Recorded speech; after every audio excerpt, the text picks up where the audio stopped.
Ah, the Victorian Age. Great Britain's King William IV dies a death in 1837 and his 18-year-old niece Victoria takes the throne. This era marked a huge turning point in the history of the British Empire. Slavery had just been abolished, stricter labor laws were seeing less children getting smeared in gears, industry was booming, and literacy and education were on the rise. Sure, there was still overwhelming poverty and disease, but, one step at a time. Another aspect that became a main focal point during the Victorian Age was that of modesty. Ironically enough, the idea of modesty, at least for the upper class, was flexing as much wealth as possible. The easiest way to do that was by how you dressed. It was a quick way to tell anyone crossing your path what your status was. For instance, when you're out in public and you see a dude decked out in Supreme brand everything, you know without a doubt that that guy is a douche. You know when you watch movies or shows that depict the rich and the royals and you always see them wearing those big bulky dresses? Well, they were a very real fashion trend in the mid-19th century. Women would have layer after layer of dress slammed onto them to achieve that iconic bell-shaped look. I mean, these things were sometimes up to 8 layers thick. So while dudes were rocking simple coats and slacks, some women were drowning in their dresses, which, depending on the material type, could weigh upwards of 30 pounds. Help! Thankfully, in 1856, a Parisian inventor came through with a product designed to lighten the load, the Crinoline Cage.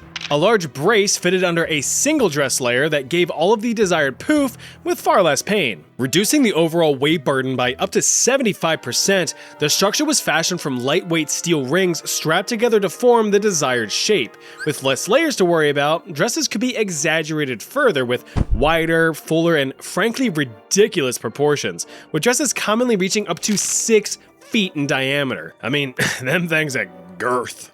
It wasn't long until the crinoline craze completely flooded the market, and thanks to that whole industrial revolution thing going on, articles of clothing that took weeks of handcrafting could now be mass-produced for pence on the pound, meaning that even higher-end fashion could be enjoyed across all societal classes, albeit with cheaper materials. But while the dresses offered women a more acceptable mobility to style ratio, it came with a few inherent dangers. The first and most obvious was the sheer size. Although they were looking fine as hell, women found the dresses to be flat out inconvenient.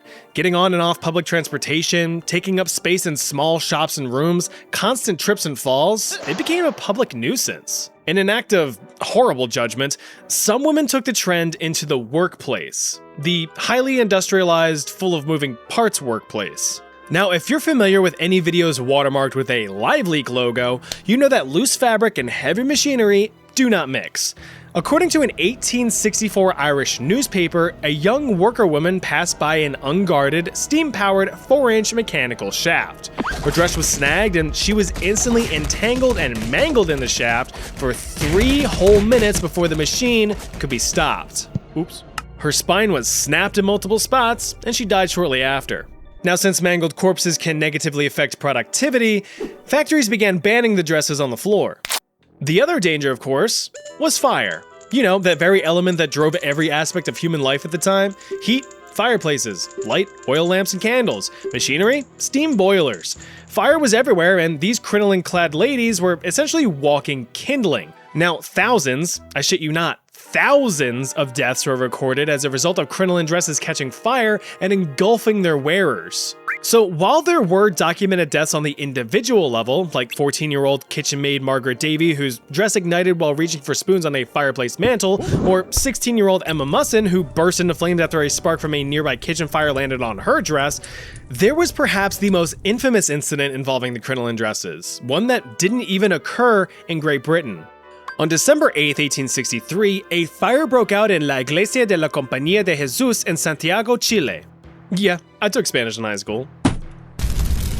The death toll was estimated to be between 2,000 to 3,000 people, with the overwhelming amount of those deaths being credited towards the crinoline dresses that most of the women were wearing that night. Yeah, they weren't the direct cause of the fire, but with so many poofily dressed women fleeing towards the exit at once, people were tripping left and right, frantically trampling over each other's bodies in an attempt to save their own lives. The fire quickly swept across the flammable fabric masses, consuming the crowd.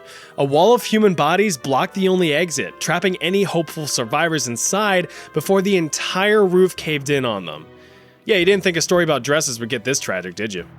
Luckily, people began to realize the downside of the fashion trend, and by the late 1860s, just over a decade after its appearance on the market, crinoline dress shapes began to shrink, shifting any junk to the trunk. Slimmer and much more manageable dress sizes became the standard with the rise of the bustle in the 1870s, much to the dismay of the local undertakers.